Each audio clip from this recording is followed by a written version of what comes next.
माचिस बेचने वाली छोटी लड़की। साल की आखिरी शाम बर्फ और चमकती हुई सर्दी में लिपटी हुई थी। लोग गर्म कोट ओढ़े जल्दी जल्दी गुजर रहे थे।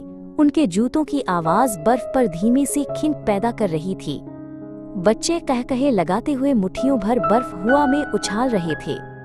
लेकिन इस सारी रोशनी और चहल पहल के बीच सड़क का एक कोना सख्त ठंड में डूबा हुआ था।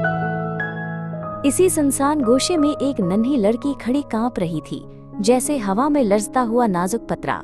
उसकी पोशाक बारीक और फटी हुई थी, जिसकी दरारों से सर्द हुआ उसके जिस्म में उतर रही थी। बर्फ के गाले आहिस्ता आहिस्ता उसके खुले बालों पर जमा हो रहे थे। इसके छोटे से हाथ में तेलियों का एक डब्बा था, रात गुजारने की उसकी वाहिद उम्मीद। इसकी जूतियां बहुत बड़ी थीं और चलते वक्त बार बार पांव से निकल जाती थीं। एक गाड़ी तेजी से गुजरी तो वो घबराकर यकदम छिलक गई और एक जूती बर्फ में खो गई। दूसरी जूती एक शरारती लड़का उठाकर हंसता हुआ भाग गया।